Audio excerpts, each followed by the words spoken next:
Alrighty, so good morning everyone, or afternoon, or whenever in the world and time and place you're going to be listening to this too. I'm Claire Riley and I'm joined by the gorgeous Michele Peppler today. Hello Michelle. Hello. Hi, how you doing, Claire? I'm so great. It's Friday and it doesn't really make a difference, does it? I was just going to say, and it is Friday. Nobody knows what day of the week it is at the moment. And we just had a public holiday on Monday, and that also made absolutely no difference to 99% of us. So, whatever, I don't even know what the day is, and it's all of it. Everyone's a bit delirious at the moment. Maybe it's just me.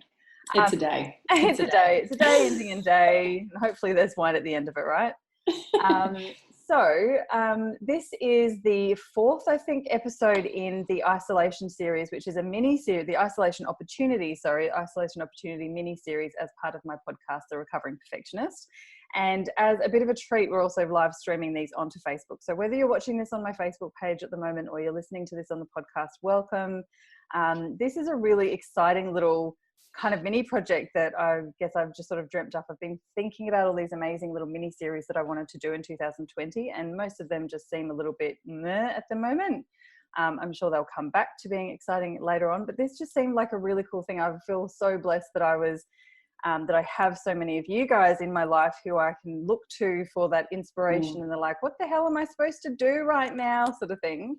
And Michelle, you and I have done a bit of work together, and we connected again at Seven Sisters, in the middle of March this year, right before everyone went pear-shaped. And even that weekend itself, we were a bit like, are they going to send us home? Are they going to cancel the festival? And we kind of were in this beautiful bubble for 3 or 4 days, and then went back to the world and realized how much things had kind of fallen apart a little bit. We're a bit oblivious to it. We were a bit oblivious to it and ignorantly blissful about the whole thing, I think, which was delicious. And thank goodness we had that little cup filling weekend before we went out into the wild, I think.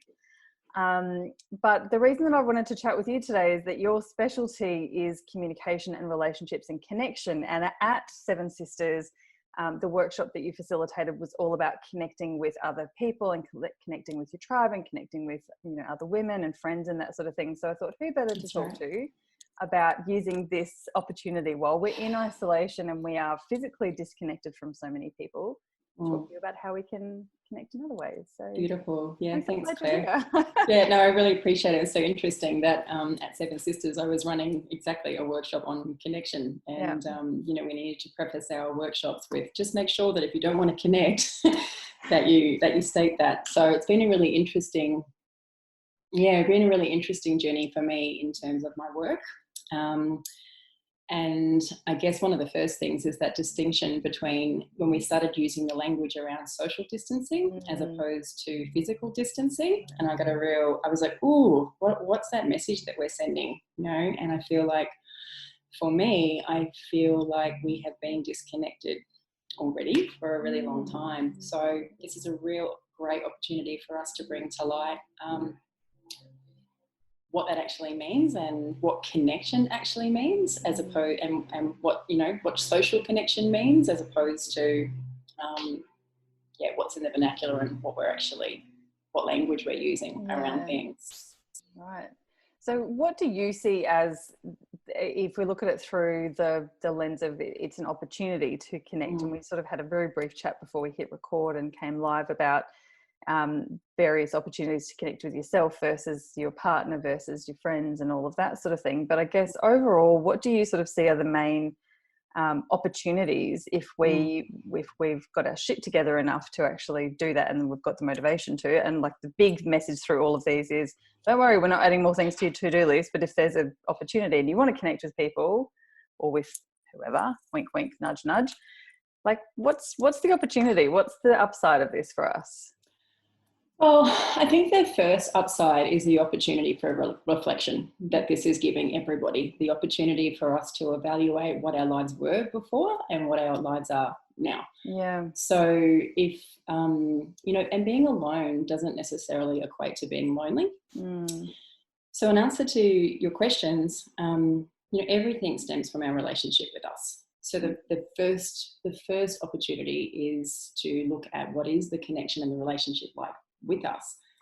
And a lot of the time, we're so busy getting on with it and doing all the things that we don't even realize what that is. So this can be a really uncomfortable time for a lot of people, where we have to stop, we have to pause the doing in the way that we normally do things, and we have to look at what is that like? What is that relationship like? So when you are when you're disconnected from yourself, it's really easy to project out and feel like you're disconnected from not just from people, but from life itself, from spirituality, from the people around you, from the opportunities that are available for you. So I encourage everybody to look at whatever your own practices are for, what is the connection like with myself? How do I feel about myself? One of the great ways that you can do this, it's really, really simple but really powerful, is to do mirror work. And mirror work is, I don't mean looking at your appearance and checking out your hair and your outfit and what you look like, and if your Ugg boots match your jeans today on the 15th day of isolation. Yep, gotcha.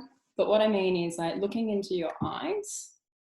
And this is one of the practices that I do when I'm doing connection with other people. Some people have done this before. It's called eye gazing, or different variations of that. But basically, you look into the eyes of the other person, or when you're by yourself, and there's a seeing there. You can really see the essence of someone, including yourself. So this can be uncomfortable for people that sounds as well, right? I'm just gonna run away. My little introvert is like. But when we do that, the thing is, though, that's our truth. That's our essence. That's all the beautiful stuff. And so when we have a conversation with that part of ourselves, so, it's just like literally looking in your eyes and going, how are you going today, Michelle? What's going on for you? Or Claire, what do you need today? How are you feeling? And actually listening and hearing what that person is saying to you. So it's like, I do a lot of work with confidence and helping women to come back to their truth. And it's like cultivating a relationship with yourself like it was your best friend, like that person's an external party. Because a lot of the time we will look after our friends and we will look after other people, or our lovers, or our children, or all of these other people that are so important to us and that we love and need our love, but we forget to give that same attention and love and care and nourishment to ourselves. So by doing that, we kind of start with the real basics of going, like if your friend, so right now in ISO, right, say we all know that people are going through whatever they're going through. And if you had a friend, it's like, I'm having a really tough time right now. What would you do? You'd pick up the phone and you'd go, what do you need from me? Do you need love? Do you need me to send you some flowers? What is it that you need? So it's the same thing when we're cultivating that relationship with self. Do you need a hug? Do you need a hug? And then how can you give that to yourself? Do you need a long, luxurious bubble bath? And it's really actually not just dismissing and ignoring our needs and what's going on, but finding ways to give that to ourselves. And also when we're discovering what's, if we've got some icky stuff there, we can not run away from it.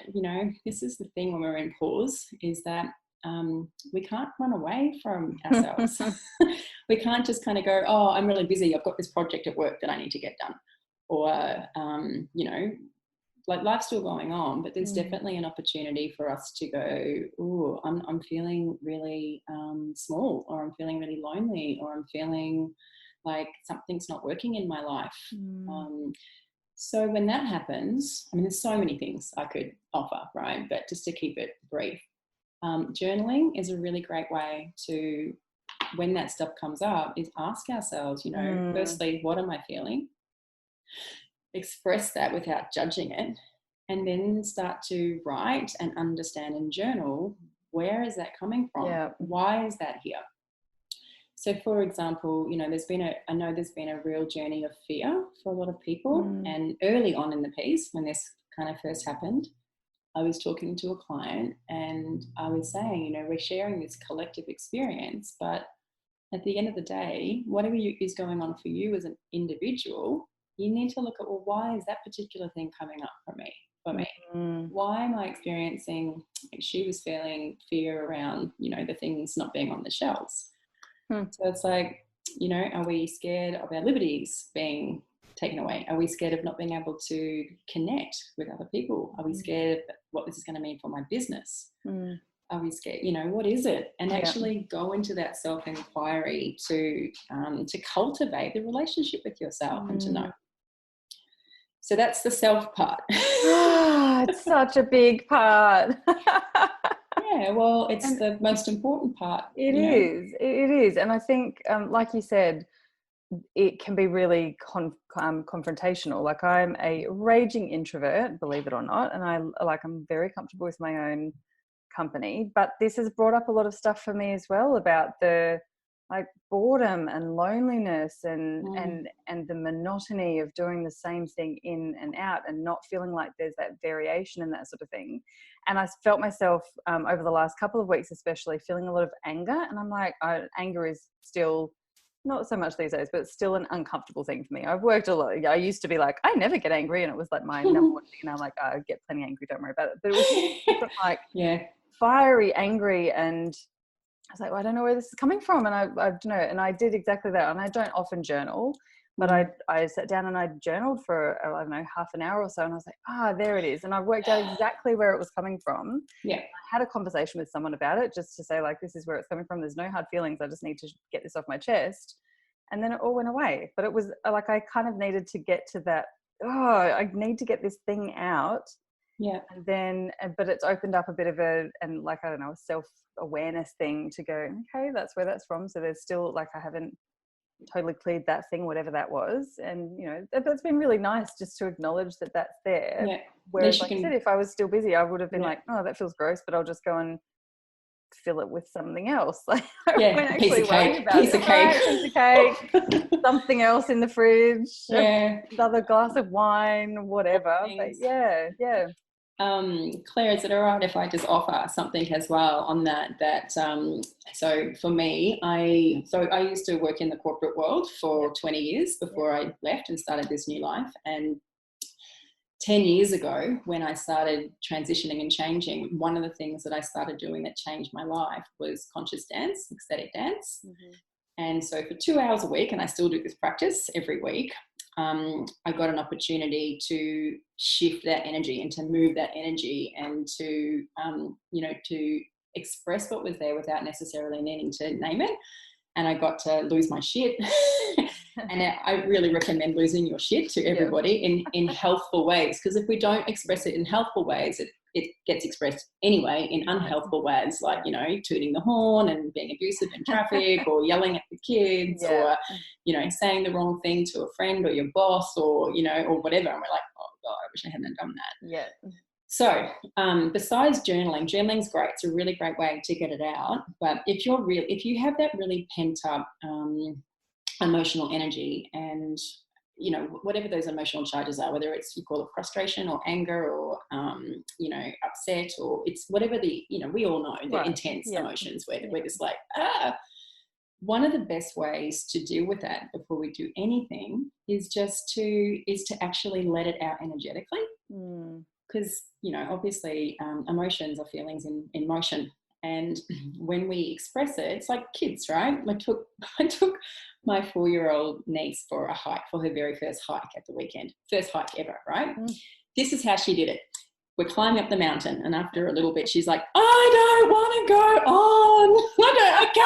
I can't do it. I'm tired. I'm itchy. She's crying, right? Actual tears, like bawling her eyes out. Yep. Throwing herself down on the ground and then getting upset because she's like, I'm dirty. So all she's doing is what all of us are thinking. Every other person, right, on this track is doing the same thing. This is getting really hard. I'm sweating. I don't want to go. Yep. What she's doing is she's expressing it. And so after that expression, of course, there's spaciousness for something else to be. So then she's laughing and she's excited because she's on top of the mountain, and this is within 2 hours, right? Yeah. Every emotion on the spectrum. So for us as adults, I think sometimes we, like, luckily I'm the same as you. I have a lot of amazing people in my life who get this and practice this. So it sort of surprises me that people don't necessarily have these access to the same resources and tools. And I think it's hard enough for people like us who have these tools and have these resources, let alone the people that don't. Agree. have anything in the tool belt. So when you can recognize that, expressing that rawness, and you can do this like getting in the car, turning music up and screaming, yelling, you know, cursing. It's very cathartic. It's amazing some of the vulgarities that come out, right? And it's not, and then you laugh and go, oh my god, they came out of my mouth. Okay, I'm glad that nobody heard that. You know? Right. Yeah. Dancing, putting on really like a great playlist and dancing it out. Doing, I don't know if everybody's always doing their movement practices in this as well, like getting their exercise in there. You know, whether it's yoga or horse riding or going for a run or whatever it is. Yeah. When we do that, we've then got a bit of spaciousness. It's the best word I can use to describe it. This spaciousness to go, right. Now what? Can we put in now? Yeah. Now what, right? Because when we're in emotion, like I'm sure everybody thinks that they're a good communicator until they're angry or frustrated, and then comes out, you know, goes out the window. Yeah. So when we do that, then we can do our journaling and have a bit more clarity and kind of know what's going on. Yeah. Yeah, recognize where that anger because I'm feeling lonely.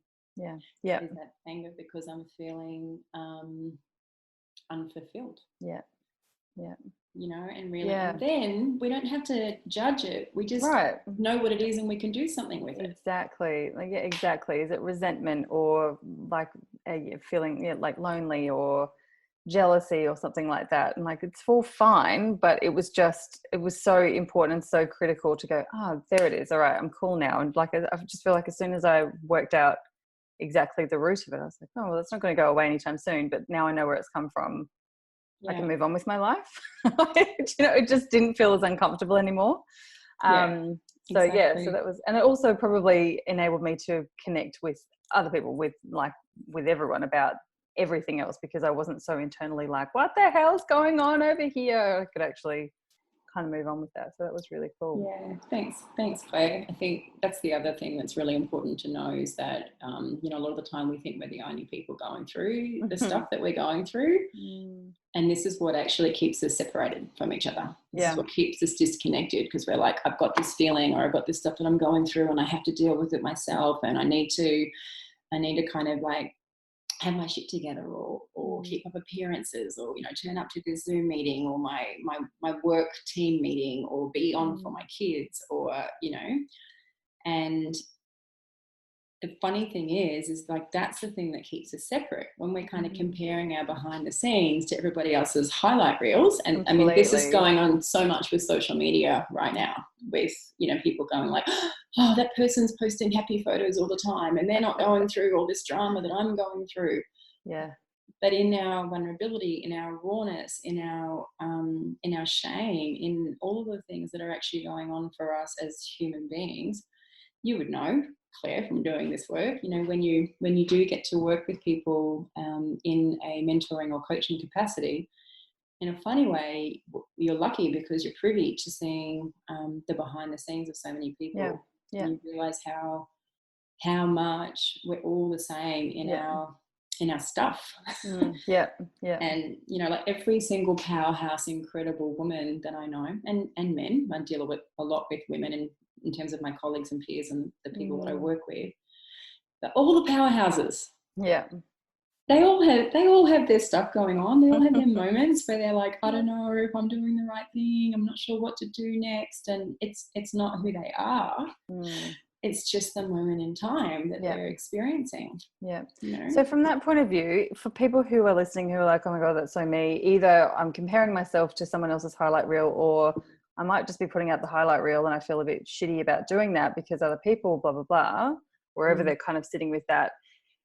Do you feel like it's a good opportunity to also up the ante on the authenticity stuff and be like, so here's the Instagram reel and here's the real life, like here's the shitstorm that happened up until that point. I got that beautiful photo and then put a filter on it and then put some nice words on it.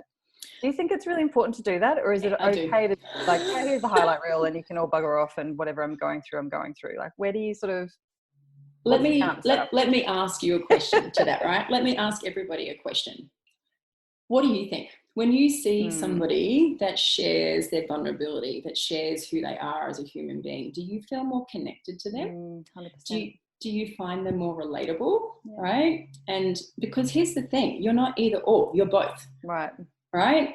You are the incredible person that has the image and the brand and the expertise and, you know, all the good stuff and the knowledge and the wisdom and whatever your magic is.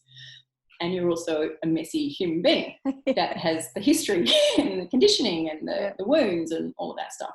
Yeah. So I think it's important for us to not confuse our vulnerability with being weak or being less than. Yeah. So, I mean, look at Brené Brown and how successful she is by talking about the power of vulnerability and how much people resonate with that. But she's a powerhouse at the same time. Yeah. So when we kind of share, you know, of course, we all have a professional image and we all have our personal brand and all that type of thing when we work in, well, whether we work in business or not, everybody has their own version of personal brand, whether you're an employee or, you know, whatever, we all play roles. So we can do that, but when we're also sharing from the heart and going, hey, by the way, this is what's going on for me as a human being, it helps people to connect with you and to know that you're a real person. Like I know for me, there's probably been times when I've reached out to someone because of that, because I've gone, oh, that's not some guru that's not going to understand my experience or to be able to meet me where I'm at. This is a real person that's gone through their own journey and gets what I'm going through because they've lived it. And because they've lived it, they've also got, you know, their expertise and their wisdom that they've learned along the way. Yeah. So yeah, that would be what I have to say on that. You know, a lot of my clients say that one of the reasons that they love working with me is because I'm not somebody behind a textbook going that you're, you know, this is what's going on for you, you know, and I'll, full disclosure, I'm going to share with you the stuff that if it's relevant, not just for no reason, but you know, if I kind of go, look, I get what you're saying, I get the belief that you're struggling with at the moment because I've had it, I've been there, I was you know, let's just get real and go there together and then let's get out of that together. So I think it's super, super, super, super important. And if it's okay to share, I guess, with at the workshop, the specific workshop I ran at Seven Sisters, and I run at lots of festivals, and what I've been doing online, I thought I'll try, how do we do this online in the online space, is we start with vulnerability.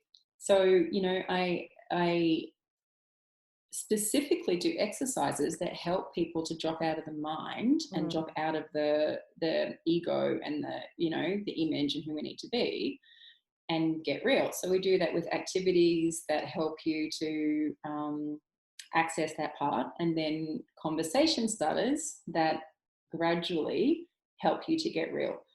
And people love it for that reason, right? People love going, oh my gosh, within an hour I made fast friends with this person because I got to get beyond the weather. I got to, you know, go beyond the what do you do for a living and what makes your heart yearn, you know, what are your fears? What are the things that you want to do with your life that you haven't done, and why haven't you done that? What's the last thing that made you laugh? You know, what does love mean to you?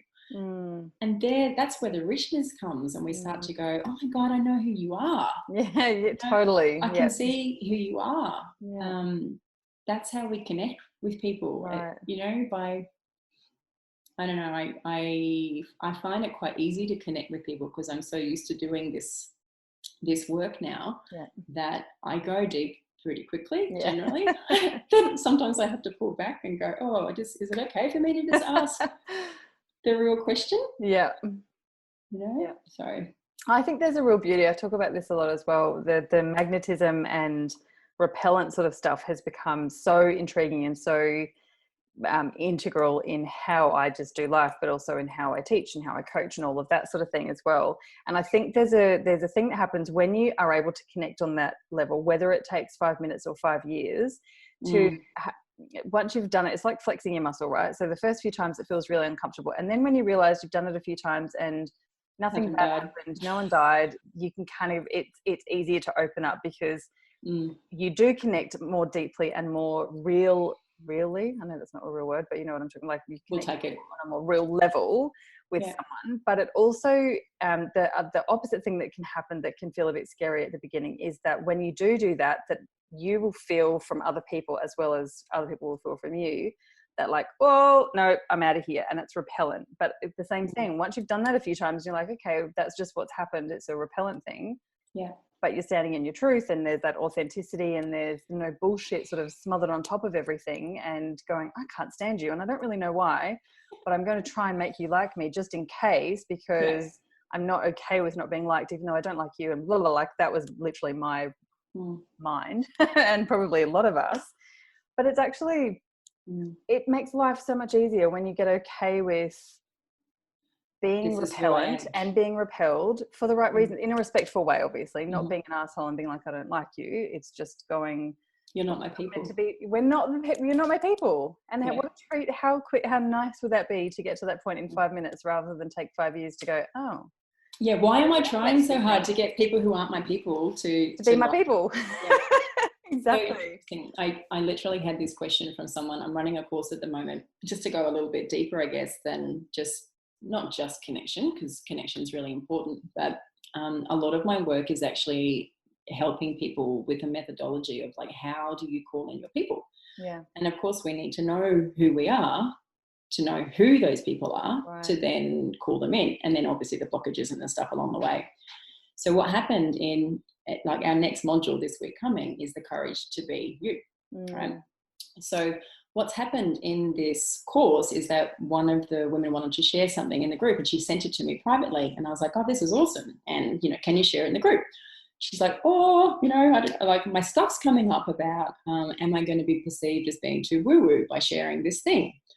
And I said, this is the thing though about the courage to be you, is that the more that we actually own our particular blend of exotic tea and know that it's not everybody's cup of tea, the more we are going to repel the wrong people, because they'll be like, I don't like that tea. Like, I don't like black tea. I don't like it. Doesn't mean there's anything wrong with black tea, but I don't like it.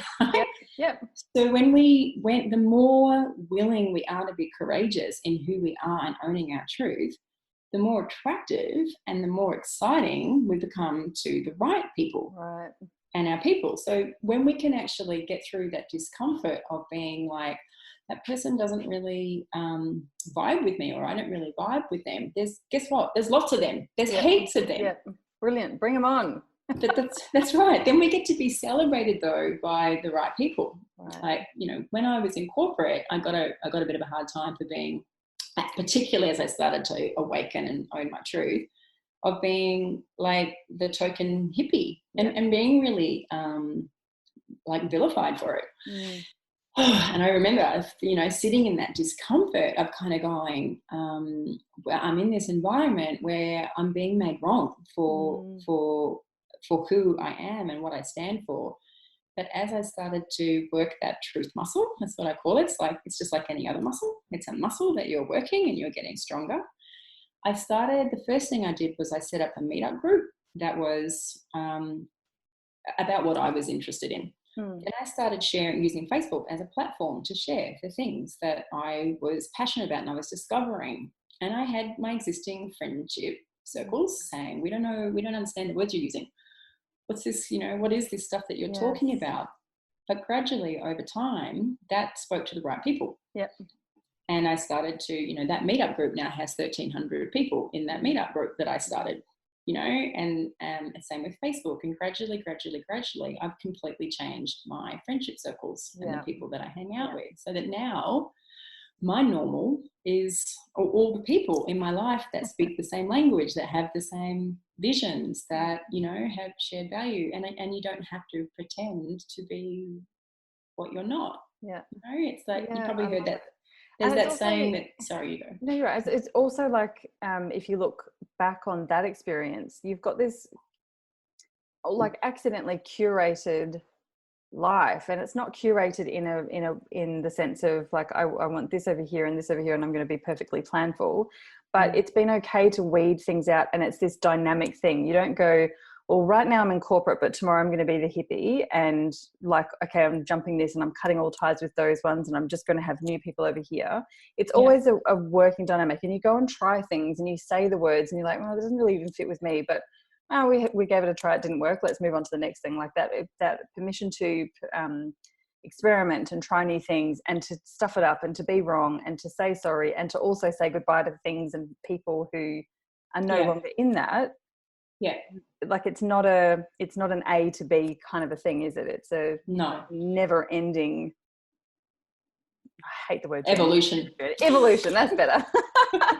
I know, right? But it is. I know. I'm the same, because you kind of go like, I know everyone uses that, but the thing is, but it is. It is. I know, and there's no other bloody word to replace it. Yeah, but it is. It's an evolution of like knowing who you are, but then when we know who we are, we're still discovering who we are. Yeah, and so exactly. Like funnily enough, all of our relationships, and this is what I teach, are to help us to evolve, to help us to know who we are, and are all a gateway to our own personal evolution. Right? There's this funny thing that says, if you want to chart your journey, if you want to see your evolution, line all your X's up in a row. But it's the same with all of our relationships. It's like, well, why do I keep bringing the same people in? Right. Or, why am I making these choices? Why am I feeling this way in this particular dynamic, but also in this dynamic, and also in this dynamic? And being more introspective about like what's actually going on for me, and why am I calling this in? And yeah. And who do I want in my life? Yeah, exactly. / not in my life. Because you're saying, you used that word before about, it's accidentally curated. But here's the thing, it's actually, for me anyway, sure, there's a little bit of organic accidental curation, but a lot of it is very conscious and very deliberate. And that's why I teach it. Connection is my number one value. It took me years to realize that, but it's my number one value. So it's super important to me. Like when I have my to-do list every day, I have my, the business stuff, personal errands, blah, blah, blah. And I have a section every day that says connections. Yeah. Every day, connections. Who do I want to connect with? Who haven't I connected with for a while? How do I cultivate that connection? Because my connections are so important, and, they're so important for everybody. Yeah. Like it's why we're here, Yeah. So when we kind of, like, one of the exercises that maybe I can share it with, if anyone's interested in doing this for themselves, I call it getting conscious to your unconscious community. Okay. And so it's the same thing with the journaling, right? We've got to know what is before we do anything with it. So what we do is we have a look at, well, who is in my life and where do they sit? So the exercise is, I basically draw out concentric circles and we put you in the middle, and then we go, who's in your inner circle? So, who are those colleagues that you're seeing every day? Who do you live with? Who are you in intimate relationship with? Who do you talk to on the phone every day? And then, so this is not about the quality of the relationship so much yet. This is literally just who's there. The people physically, Yeah. And, or even on Zoom right now if we're not physically there. Yeah. And then, of course, as you go out, it's like, who do I catch up with once a month or whatever, who's a couple of times a year, so on and so forth. Who are the Facebook friends, who's in my Facebook feed. Then we kind of look at, who are the authors and the mentors and the guides and the speakers and the, because they're also in that circle of, your community, essentially. Then we do an evaluation of, and I go through a sequence of questions of really understanding, like, what is the level of influence that these different people are having on me. And the closer in, the more influence generally they're having. So then we want to go, well, what is that influence? How does this person make me feel? What do they have me thinking about myself and what's possible for the world? Do they support my dreams and my visions? Or do they go, well, we all want that, don't we? So, but that's just too hard. Let's have another wine and not worry about it. Or you're crazy. You can't do that. Don't be ridiculous. What is the influence that they're having? When we do this exercise, we can very quickly make a conscious and deliberate decision, if we want to, about who do I maybe need to move out a little bit further. Yeah. And who would I like to move in? And this is where, when we kind of go, well, on the outer circle can also be people that aren't in our life yet, that aren't in our physical experience. But who are they, and how can I bring them in? How can I actually get those people to be more on the inner circle than you know, the people who maybe are currently there. And I'm sure right now we're probably experiencing who's in our inner circles quite intimately. Yeah. But it's a really powerful exercise to really look at, well, what are the quality of my relationships and what are the relationship dynamics in my life? And am I okay with that? Yeah. You know? It's like that, you know, that Jim Rohn saying that says we become like the 5 people we spend the most time with. Right. Yeah. So I think, you know, this period is giving us an opportunity to ask, am I cool with that? Yeah, completely. And I can't remember who I was chatting with about this recently within the last year or so.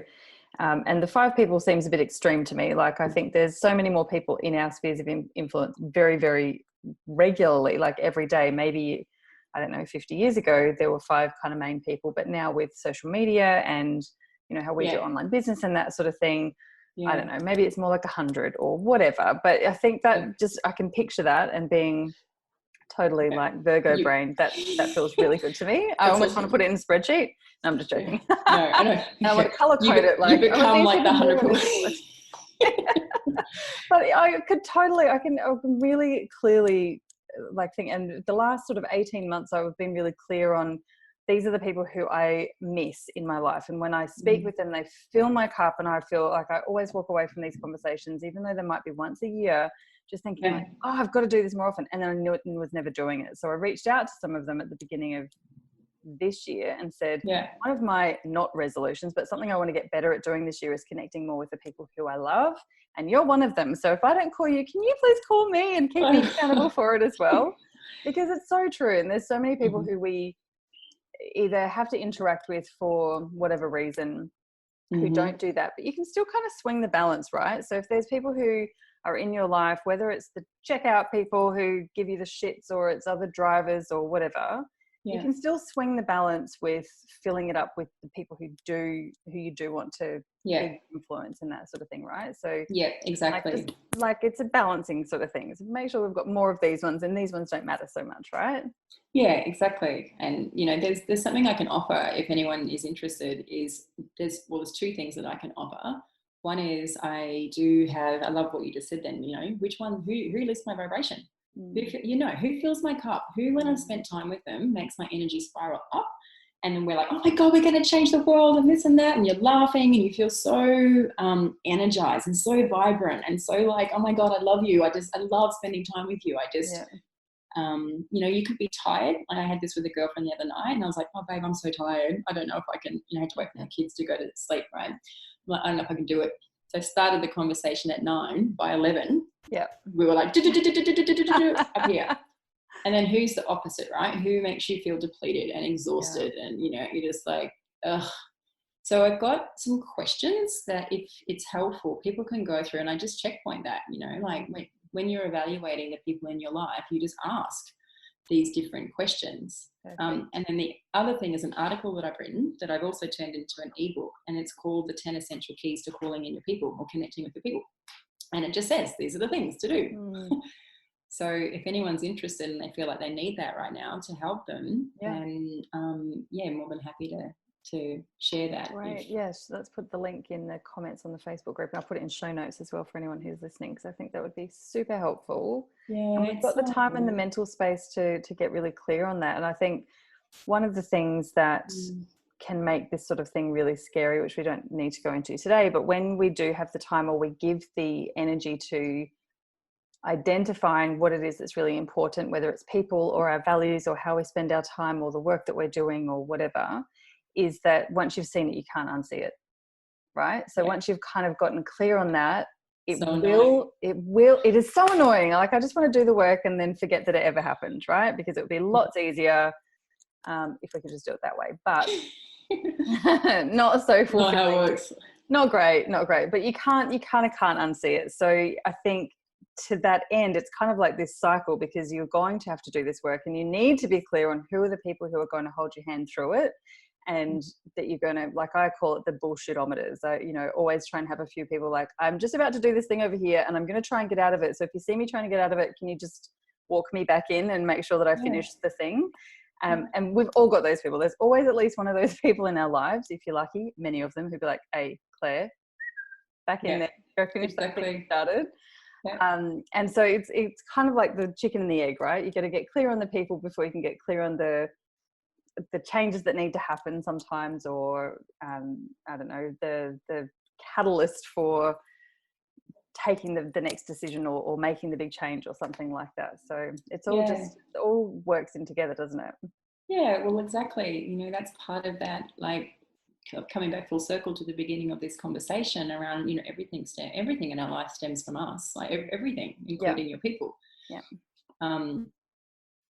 Sorry, I'm thinking about that. There's a whole woo-woo section to what I'm, you know, to what I'm about as well, with like soulmates and soul groups. And, you know, I think we all have people that are predestined to be our people anyway. It's a whole nother set of conversations.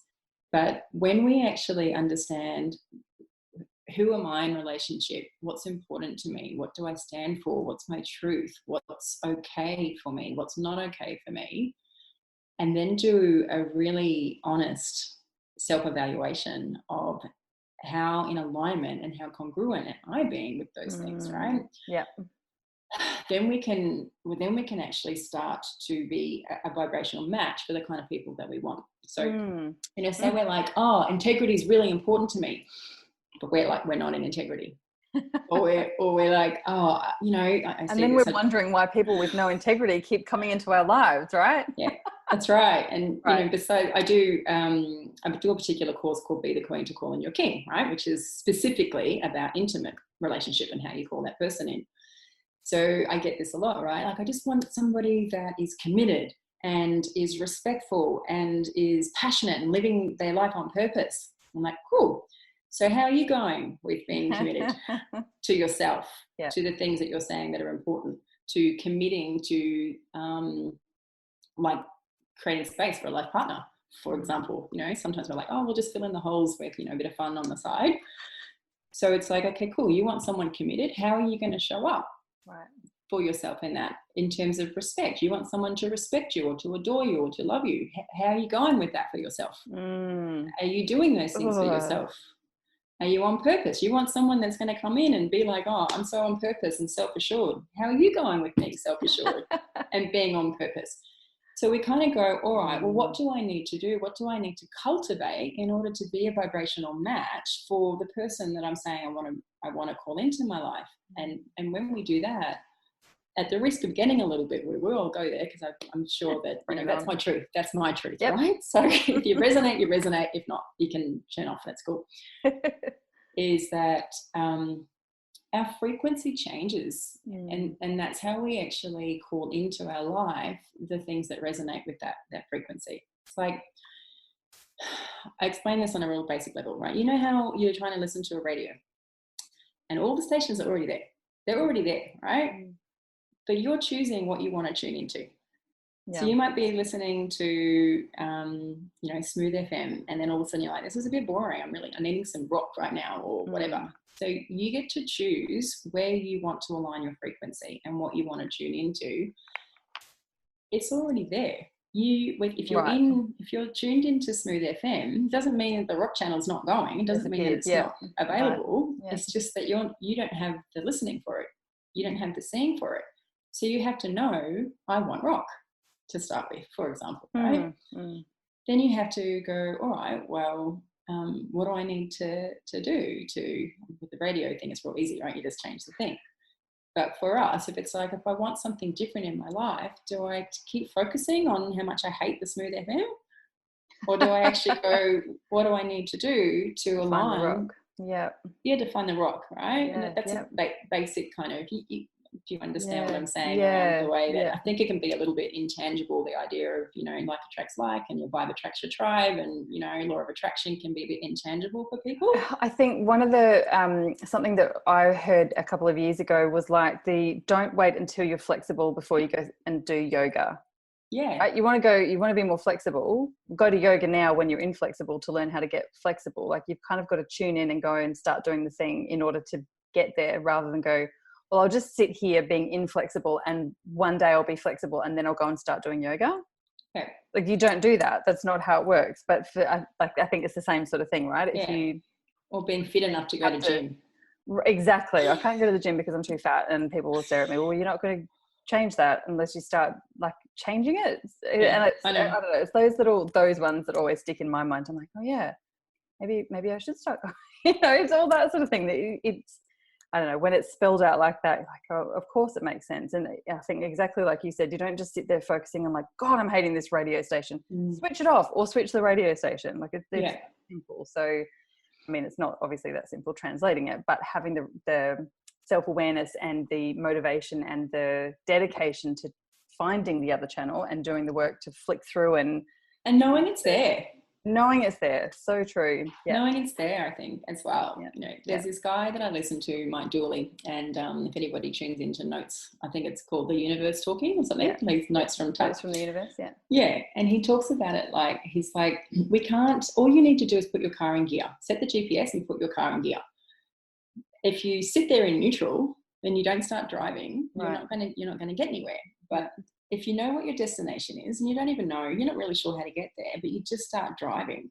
Even if you drive in the wrong direction, your little GPS will say, it'll go recalculating and put you back on track. But we've got to move somewhere. We've got to, you know, if we just sit there in stagnation and we don't, like, sometimes people they won't go after their dreams or what they want because they have a fear that they won't get it. And I'm like, well, how can you possibly have what you want if you won't even allow yourself to yearn or to dream for that thing that you want?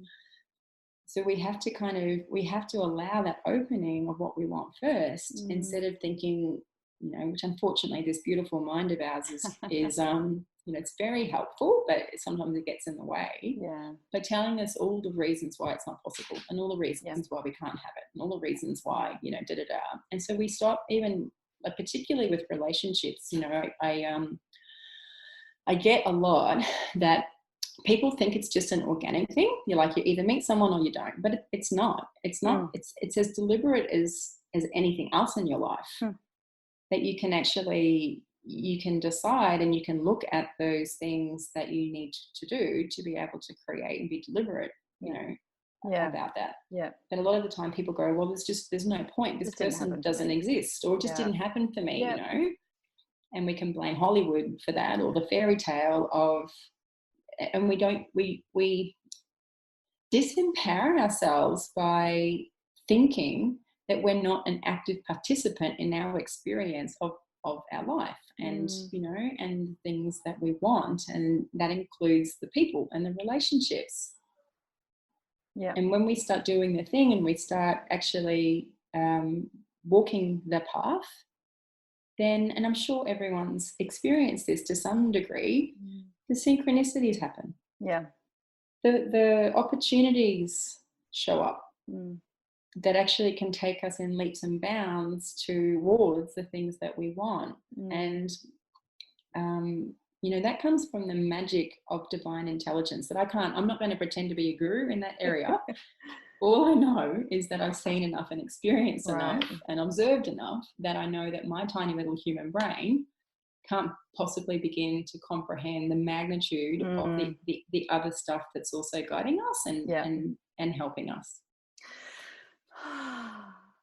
Such a breath of fresh air. I've loved this convo so much, and I just want to pick your brains and talk to you for about 5 hours and listen to all the things. And I'm like, I'm just going to go and stalk you a little bit more and do all the courses and everything. So I just love how you approach this stuff. I love it. It's so, I don't know, there's lots of different kind of moving parts, but they all make sense. Yeah, thanks, Claire. It's been so nice. I know we could talk about this stuff for like hundreds and hundreds of hours, but hopefully it's been helpful. Good. Look, I think the takeaways are, and interestingly, when I reached out, I was like, you know, what's the opportunity to connect with all the people in our lives? But actually, I love that this conversation has been mostly about connecting with ourselves before we can even, like, before all the other stuff's even relevant, really. Right? I really dig that. So thank you so much for sharing that with us. You're welcome. I know you've got so many things kind of going on, and there's so many ways that people can connect with you, but I no doubt that people will be chasing you all around the internet. But for people who's listening or watching, what is the best way for them to find you? Website, Facebook page? Just connect with me on Facebook. I have a public profile because I'm about my truth. So I actually I don't lock it down. Just connect with me on Facebook. And cool. Ask anything that you want to ask, and I'd be happy to send you the things that I said that I would send, or put the link in your thing as well. But if you want to reach out, then, by all means do that.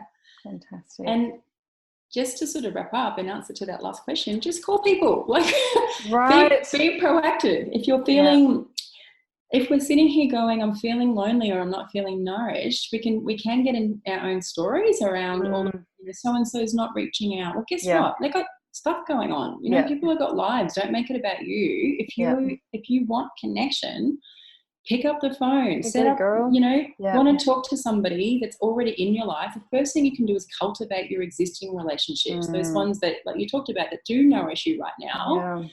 And you're like, why haven't I spoken to that person for ages? Or leave them a voice note, and you share with them how much they mean to you and how much you love them. Don't expect it to come back to you. Notice how good it feels when you actually just share that. Hey, girlfriend, I think I've been thinking of you, and I know you're probably busy. I don't know what's going on for you, but I just wanted to send you some love, let you know that I was thinking about you. Leave it at that. Give me a call if you've got time and space. Otherwise, over and out. That's all. That's the transmission. Notice how good that feels. Okay, just wait a sec, sweetie. When this all kind of went crazy, I was actually sitting, just super quickly, I was sitting at Melbourne Airport. Just tell him we'll be 5 minutes, sweetie. I was sitting at Melbourne Airport, and I was just feeling like, oh, is everyone okay? Because I was away from home and I felt really disconnected from my kids and all that sort of thing. And I made a list of like friends and family who some of them I hadn't spoken to for a while. Some of them were immediate family who I haven't spoken to for a long time and all that sort of thing.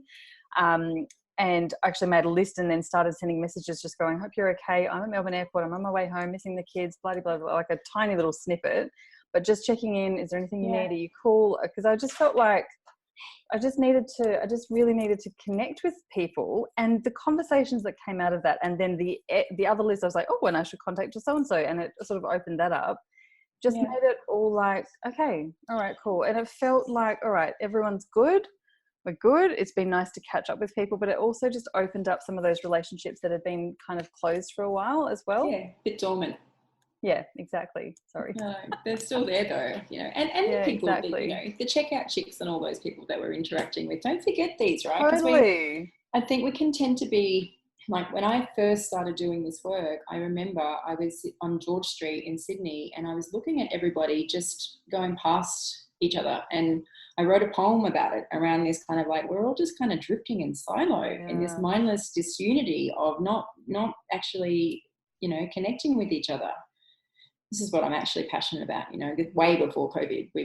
There's a lot of fragmentation and disconnection that's already very prevalent in our society. But if we can actually come away from seeing all of these transactional relationships with, the people that we feel like we don't know, and we are genuine and, and we're actually open-hearted, and we approach going to the shop to get our stocks or whatever with curiosity of like, and just being like, hey, how you going? And, being really genuine in our interactions. It's really amazing how nourishing a soulful connection with a stranger can be when we just take time to be like, I went for a walk past these people the other day. I don't know them from a bar of soap. Their dog, came, they were sitting on their balcony. I'm by myself walking up the thing. The dog came out, and we're 4 meters away from each other doing all the good things.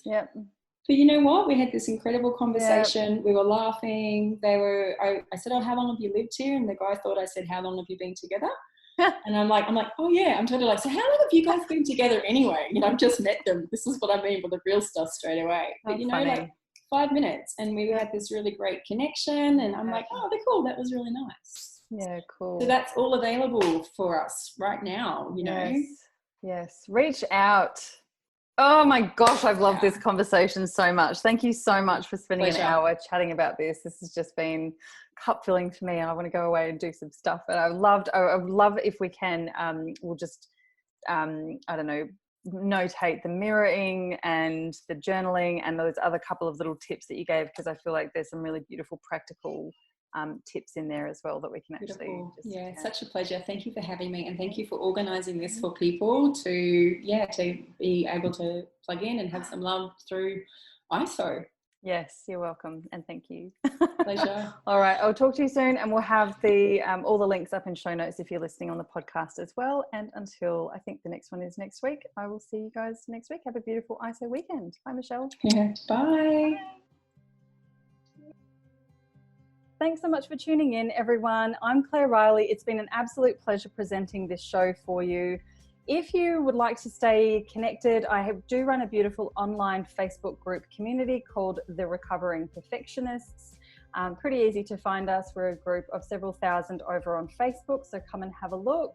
And if you've got any suggestions about the show, if you love it, I would love you to head over to the iTunes podcast tab and give us a rating and review. And as always, I'd love to hear your suggestions about anyone who you think we should have on the show, or any topics that you'd love us to cover. I hope you're really great, and I'll talk to you soon. Bye.